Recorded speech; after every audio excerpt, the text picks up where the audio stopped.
jërëjëf sëñ Cheikh Tidiane ñu ngi nuyu ñëpp di nuyu waa presse bi fi teew di leen masawu ndax buñ leen di yéegal waxtaan bi ak léegi defe naa gën saa gudd ñetti waxtu wala ñeenti waxtu la dem di am mbégte di nuyu ici ñuy seetaan ñëpp en direct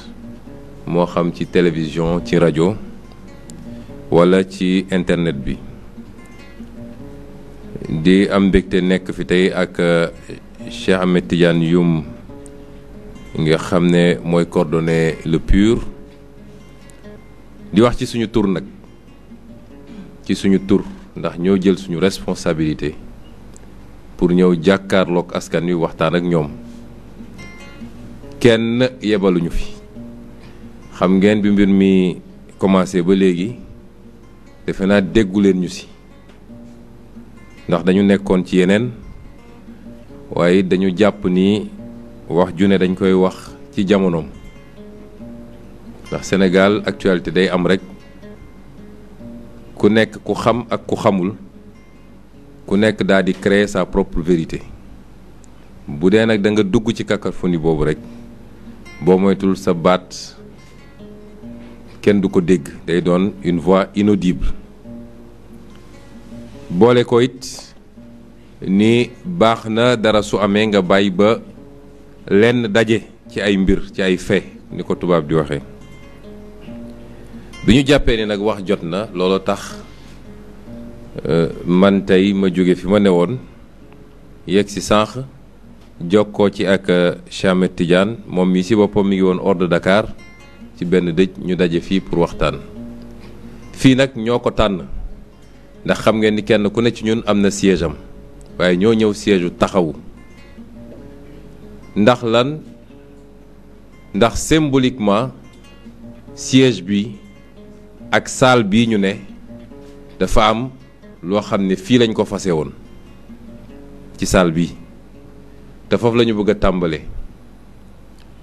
dinañu waxtaan ci ñetti pàcc bu ci njëkk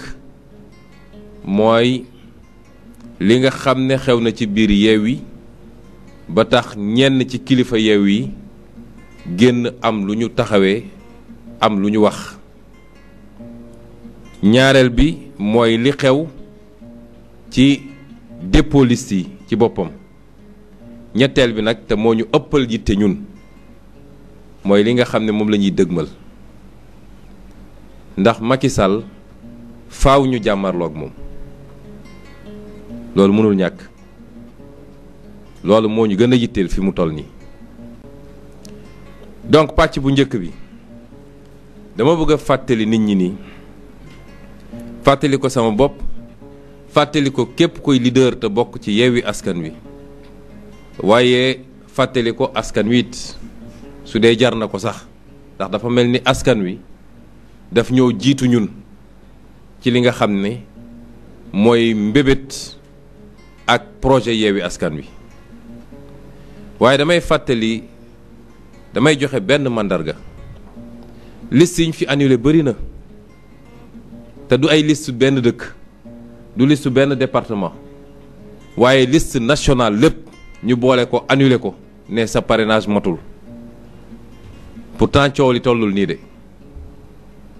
ñu ne benn liste Yewwi Askan Wi sur 53 xaw ma wala 54 boo ci boole liste nationale donte liste bu am solo la ndax mooy listu Ndakaaru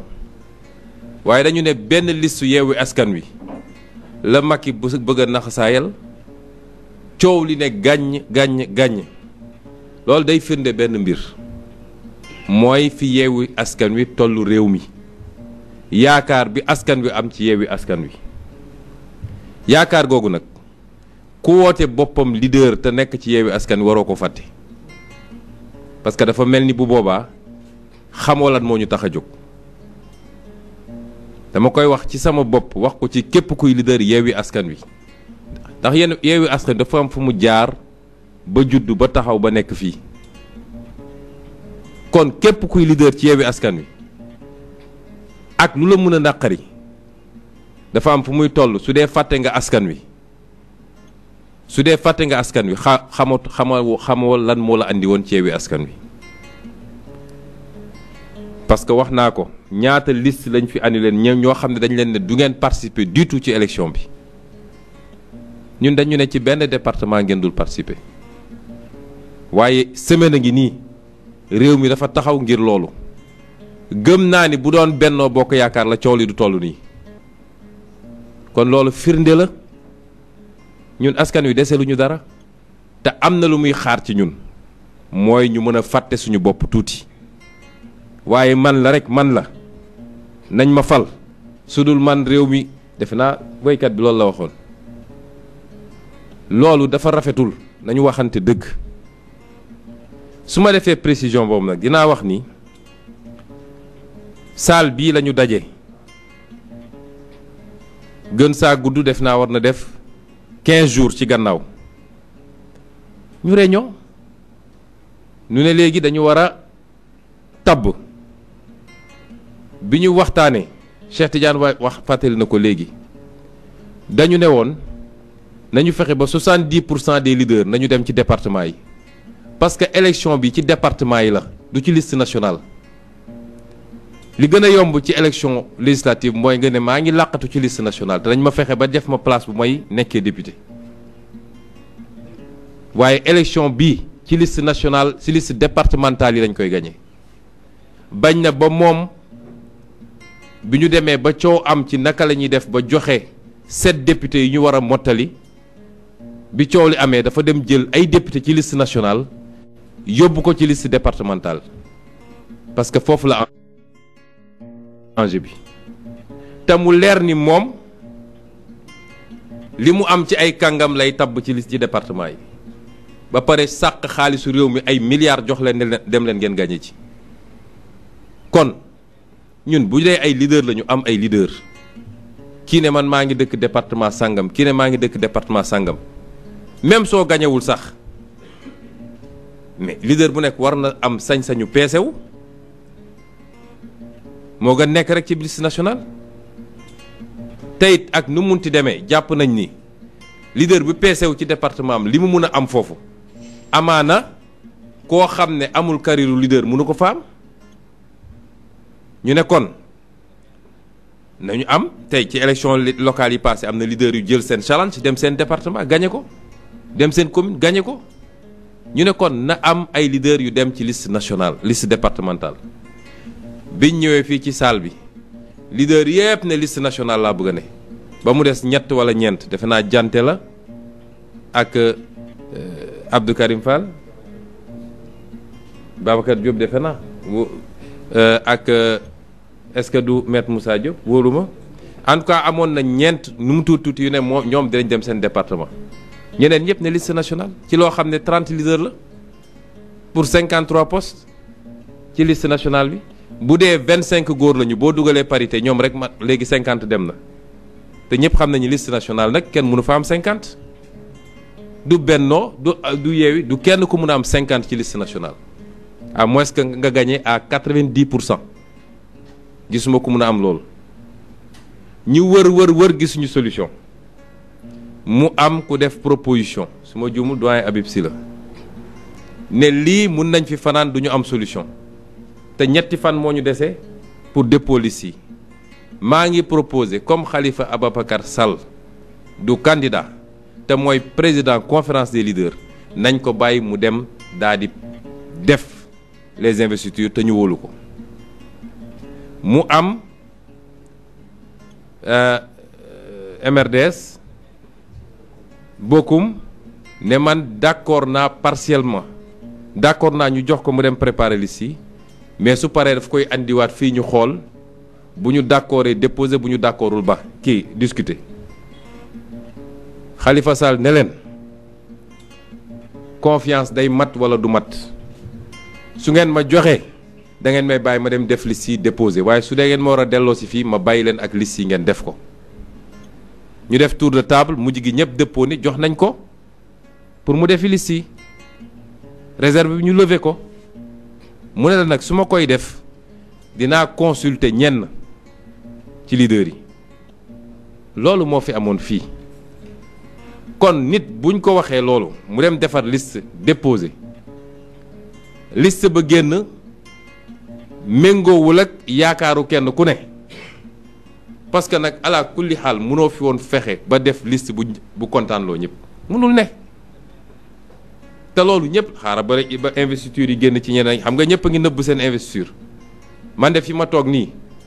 gisaguma suñuy liste départementale defe naa Cheikh Tidiane gisagu ko liste nationale bi ko gars yi fuiteloo mu génn ci laa woo Déthié Fall ne ko je veux voir la liste nationale ba xam ndax lii ma gis nii ak li ñu jàllale ci biti benn bi la gisaguma liste départementale waaye liste yi bu génnee gisuma fan la coow di mucce peut-être ñoo xam ne ñoom amuñu problème mu surcharge dañuy wër sax ay nit ñuy dugal ñooñu duñu am problème boobu mais ku fi am coalition bu mag bu liste yi génnee coow li ne gañ kon loolu dafa ànd ak investiture kenn ku ne am nga lu la neexul ci investiture bi dañ koy wax ndax man mii bokk naa ci ñoo xam ne Khalifa Sall consulté na ma lu bëri lu ma ko waxoon lu ñu waxante woon gisuma ko ci liste bi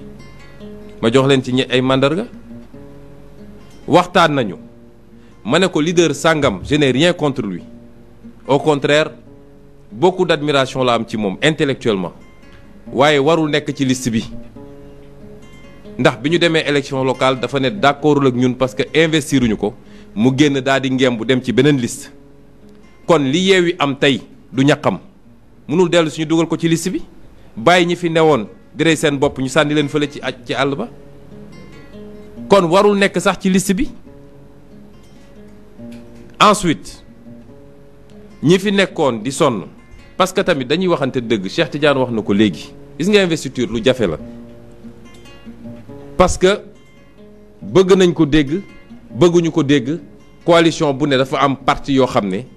yàlla moo dogal ni ñooñu ñoo ëpp doole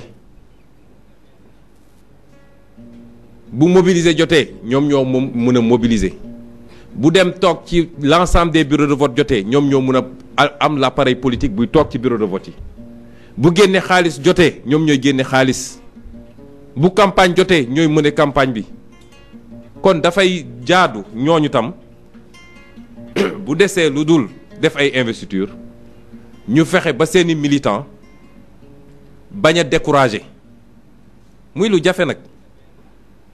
yéen ñëpp gis ngeen li xew ci élection locale yi bëri na foo xam ne mënoon nañ ko gagner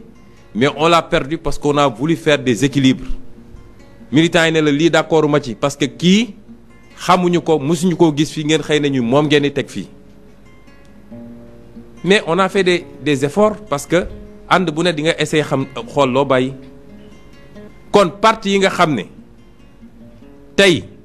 ñooy tirer la coalition parce que c'est ça loolu nag yàllaa ko def bu ñuy def investiture dañ leen war a sédd dañ leen war a jox loo xam ne dina mun a sax tax ñu layoo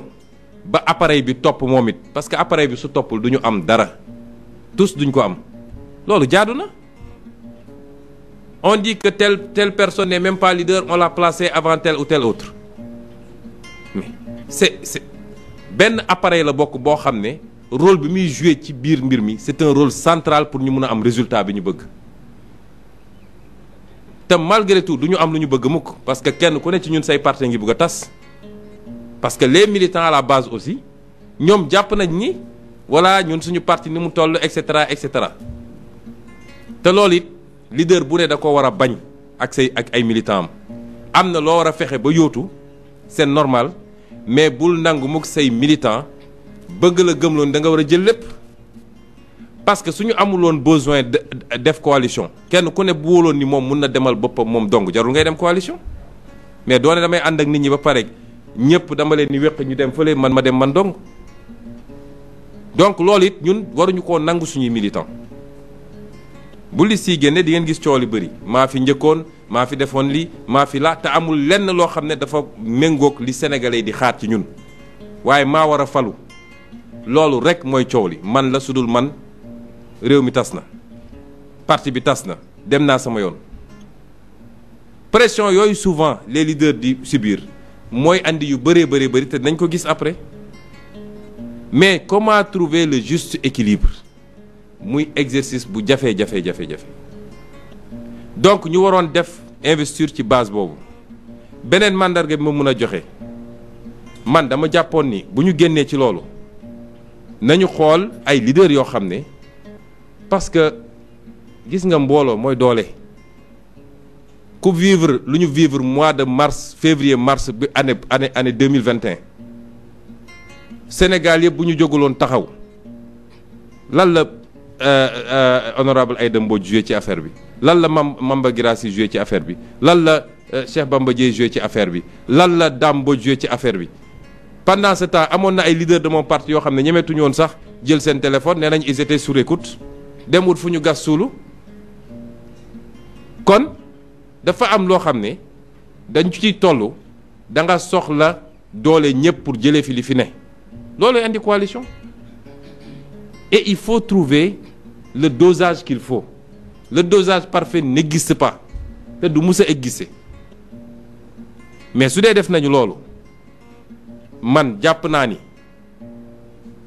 am na ñoo xam ne peut-être yoruñu appareil yu rëy a rëy yoruñu parti yu rëy a rëy mais man gënuma leen sonn ci coalition bi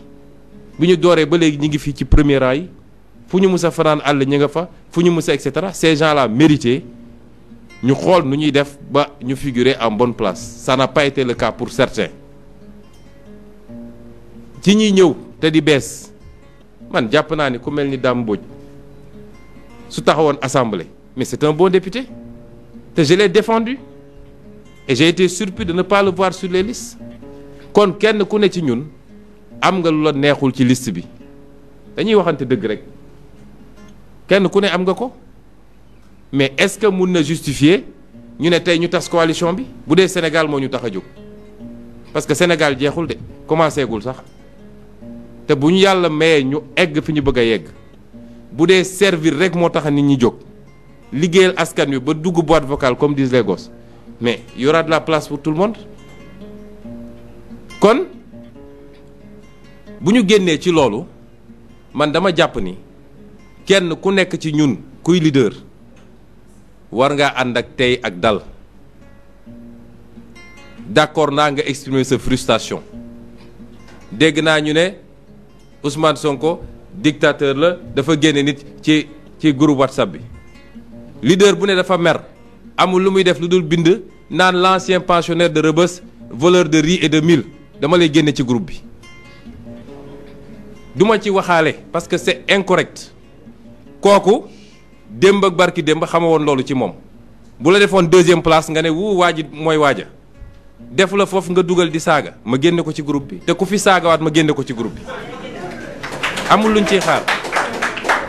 donc groupe bi c'est un groupe ouvert débat yaa ngi ci yum gis na ku nekk ngi wax loo xalaat avec des mots yenn saay sax truc mais ay xaste ak ay saaga xaju fa groupe bi man maa ko créé ku ci wax lu dul noonu dama ko ciy génne et je l'assume alors donc ñu bëgg a wax tous les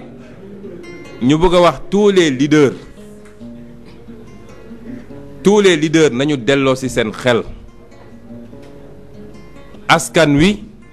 dafa am yaakaar ci Yewwi Askan Wi te Yewwi Askan Wi nag dara mënu koo tere continuer nekk li mu nekk bu soobee yàlla dara bëgg nañu ñëpp ñu dajal leen continuer liggéey gën a yaatal sax mënuñu téye ko bëgg a dem déggaguma ku ne démissionné na déggaguma ko peut-être am na déggaguma ko mu des nag naka la ñuy waxee nañ ko teg ci yoon nañu toog ñu waxtaan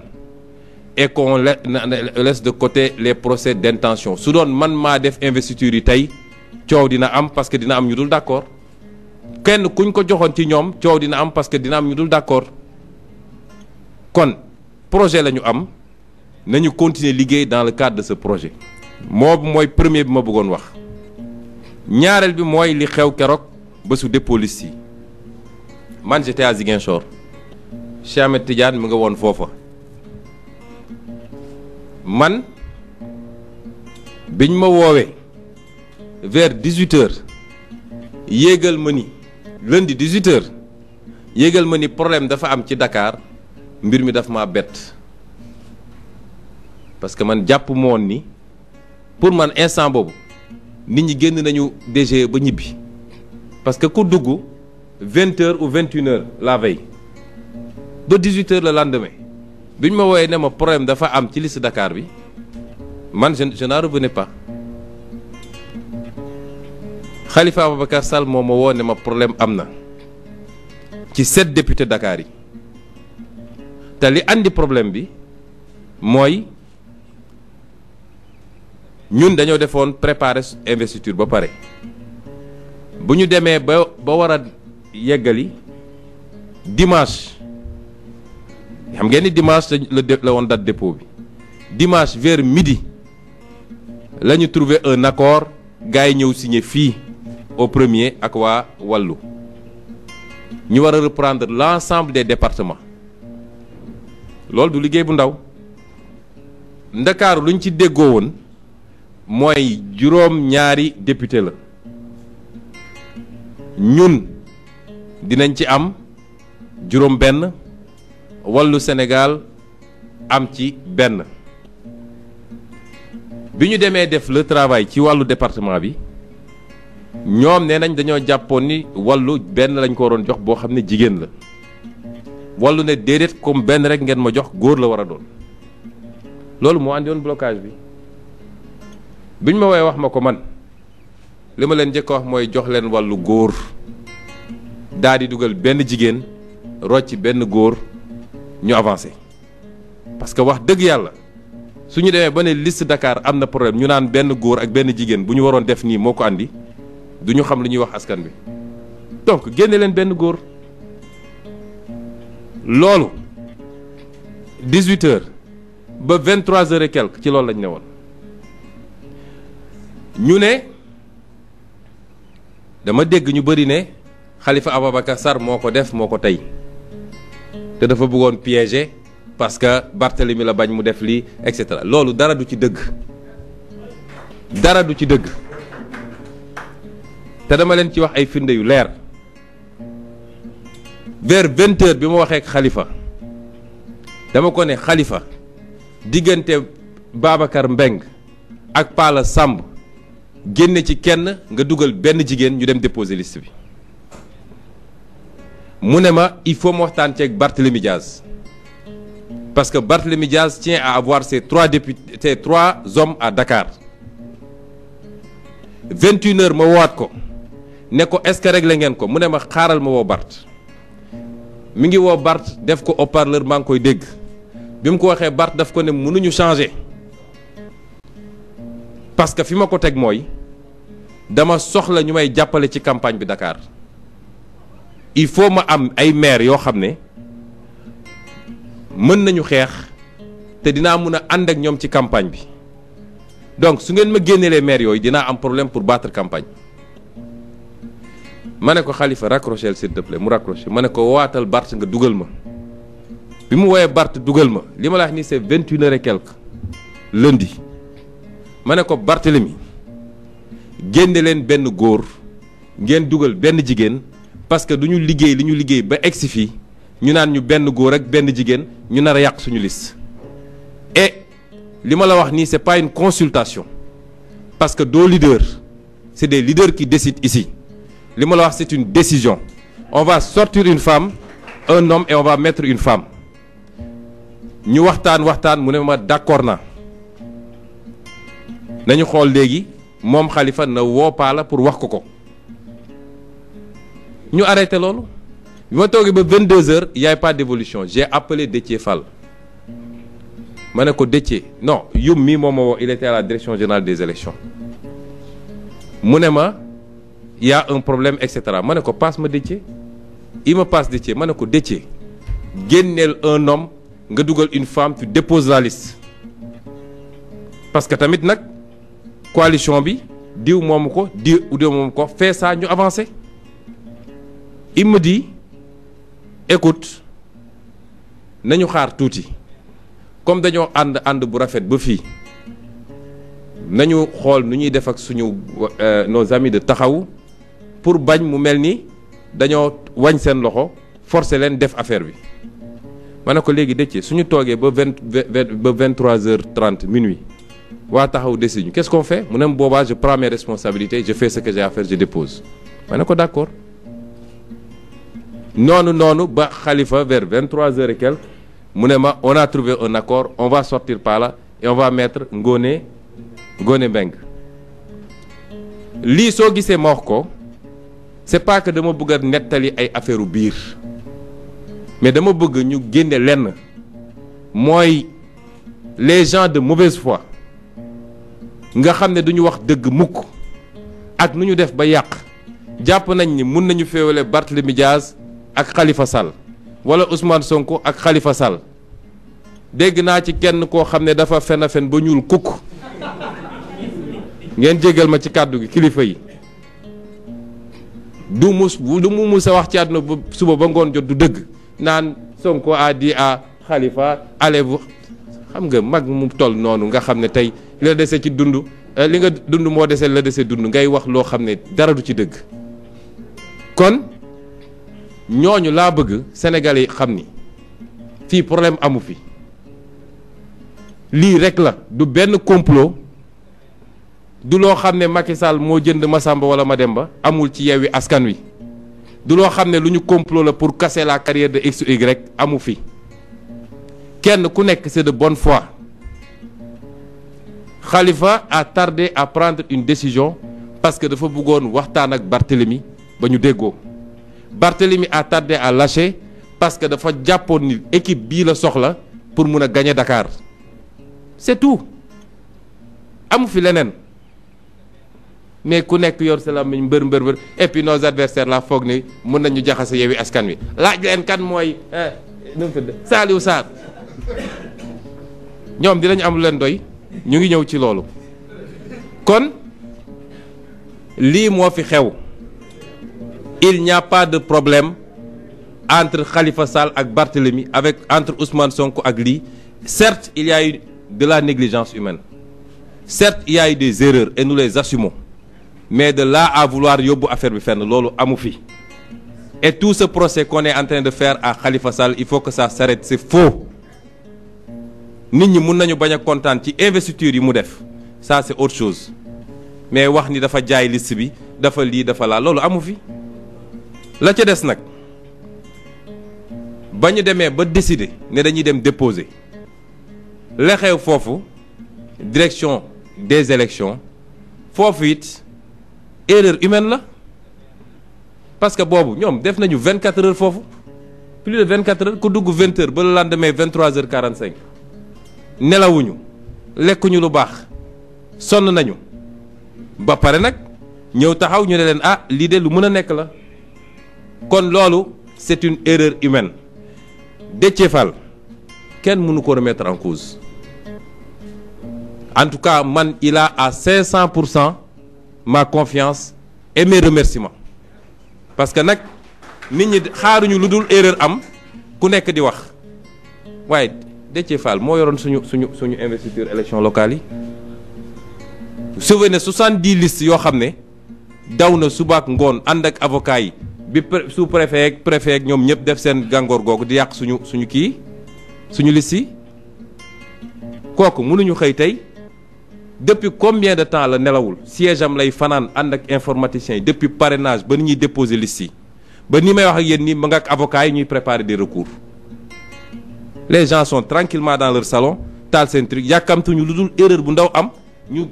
loo mës a def ci àdduna baaxatul il faut qu'on arrête ça d'accord erreur am na négligence am na peut-être même naïveté am na mais loolu mun na dal kenn ku ne ci ñun ça ne remet absolument pas en cause ni l'intégrité ni l'engagement ni la probité ni la détermination des gens et ils ont besoin du soutien de l'ensemble de la coalition et de tous les Sénégalais parce que pièce indispensable lañ ci coalition bi je dirais la même chose pour Saliou Sarr et ce qui est déplorable c'est que ñu du génn ku nekk di wax parce que ñun ñëpp demandé woon nañ leen man woo naa Saliou Sarr wax ak moom ba mu ne ma may naa la ko du ma wax le lendemain mu wax on a fait la même chose avec Déthié ça on le déplore mais nit ay nit la loolu mun na am Saliou Sarr il est depuis les locales ba léegi investiture locale yi il a passé au moins une semaine boo xam ne nuit blanche lañ doon def siège ba pour def les investitures ba tey jii je ne remettrai jamais en cause l'intégrité et la probité de ces gens-là mais li am na est-ce pour autant qu'on a perdu notre liste absolument pas foofu nag laay wax ak sénégalais yi ñun loolu moo ñu intéressé l'erreur humaine passé na mais qu'on me sorte une seule disposition de la constitution ou de la loi électorale bu wax ni avant le début des contrôles du contrôle juridique que kenn mënul ñëw rectifier une liste y en a pas amul amoon na ci loi yu njëkk ya ñu dindi ko depuis 2001 amul 2021 du moins donc amul la direction générale des élections bu ñu fontoo nit ñi parce que administration suñu la indilee courrier da nga koy jël amoo droit ne du ma jël courrier bi même sooy instruire après ne ko rejeté na depuis quand l'administration vous amène un courrier nga ne du ma ko laal l'administration par essence qui est au service du citoyen andi courrier nga ne du ma ko jël est-ce que am nga sañ-sañ tey yow dem trésor wala douane wala impôt douane andi sa benn courrier adressé ko directeur général des douanes ñu ne la duñ ko jël dañ koy jël même suñ la dul tontu wala même suñ koy rejeté mais dañuy jël courrier bi au nom de quoi commissaire Sarr ne moom du jël courrier bi loolu voie de fait la déni d'administration la et c'est très grave et nous les poursuivrons pour cela parce que c'est très grave ce qu'ils ont fait dem nañu Sénat ñu jël c'est bien le président du Sénat était très gentil mais il n'a qu'à dégager parce que amatul mandat il n'a rien à faire là-bas 2001 ba léegi xam nga 2000 kañ nga toog fii rek kii kooku da leen di sourire nii rek mais lu ko Macky wax mu def ko il n'a qu'à dégager donc loolu moo fi am li ci des suñu liste bi bu Dakar c'est une liste qui est recevable et qui devait être reçue c'est ça la vérité administration nag problème la ci Sénégal bu dul préfet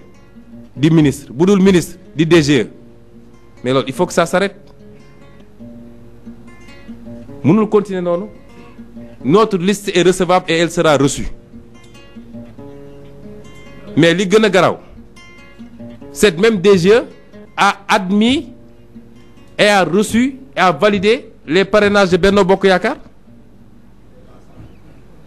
lan la yoon wax yoon nee na warul dépasser temps bu dépasser benn c'est-à-dire du ma ne benn nit sax bu parrainé waaye benn tànk sax bu débordé dàq nañu liste boobu loolu la yoon wax conseil constitutionnel feddali ko ci li ñuy wax jurisprudence Gakou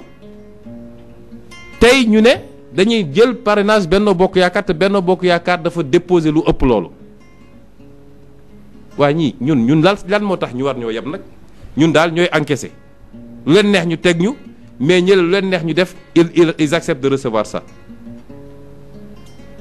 moo tax ñoom ñi ngi fële ak avocat yi di bind ay recours man gëwuma seen recours yooyu de conseil constitutionnel bi suba nag union des magistrats nañu génn mbër bu ñuy dem di leen noggatu ba di filmer seen i audience seen i audition du ñu génn wax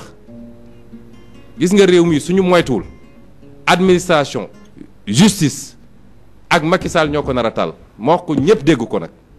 parce que doole gi ñuy jaay nit ñi mun nañ ko jënd ëpp ñu ci réew mi de ëpp ñu doole te xam nañ ci dara fit bi ñuy jaay parce que ñi ngi làqatu ci gannaaw alkaati te nañu fexe nag bis bu ñu ñàkkee nguur nañu am ngor ñun nii ñu ñemee taxaw ak ñoom ñu yor nguur yor justice yow lépp ñuy xeex ak ñoom bu fi kenn dem ci sëñ si naan daf maa bëgg a tëj de yëfu yàmbar yooyu amatu fi de ils n'ont qu'à encaisser xëy wër ci rajo yi télé yi di saaga nit ñi di wax parce que yaa ngi làqatu ci gannaaw alkaati yaa ngi làqatu ci gannaaw justice yaa ngi làqatu ci gannaaw Macky Sall loolu yëfu buqat la. ñun nag li ñuy wax dafa leer te li may wax nii Yewwi ak Wallu la concerné parce que sacrifice yi ñu def alliance bi ñu def ak Wallu c'était pas évident du tout ndax ku fi nekk rek xam nga ni ñoll yu am ci diggante yi xaw naa bëri li nga xam ne mënoon a nekk ay obstacle bëri na waaye bu ñu demee ba def ko dafa fekk dem nañ ba gis ni réew mi moo ñu war a gënal suñu bopp téeméeri yoon te il faut ñu sauver réew mi alliance boobu nag la Macky Sall bi mu ko yéegee defe naa nelawatul lekkatul alliance boobu la foog ni mun na ko gàkkal mun na ko galgal ci lii mu def nii moo tax dama wax ni Yewwi ak Wallu laa waxal ndax Yewwi ak Wallu bu ñu amee seen fulla Macky Sall xajuñu ci moom Benno Bokk Yaakaar xajuñu ci ñoom ñoo xam ne pour ñu génne ñetti nit fii foo ñu génne xaalis bu dul jeex ñun bu ñu taxoon fii woote ndaw yëpp génn bokkuñu sàcc xaalis jënd ay militant génne ay kaar bokkul ak koo xam ne tey soo wootee askan wi doylu la génn uy si la ñaar yooyu bokkuñu bu ñu amee suñu fulla liste Dakar nañ ko dugalaat waaye bu ñu amee suñu fulla Benno Bokk Yaakaar warul participer ci élection yi coow li loolu la Benno Bokk Yaakaar dafa warul participer keneen ku mu doonoon fii ci coalition bu Sénégal doo participer ci élection yi pourquoi Benno gis naa ay soi-disant analyste ak Sénégal ñi ko gën a yàq nag xaw ma société civile la ñuy woot seen bopp xaw ma di wër télé di wax lu dul noonu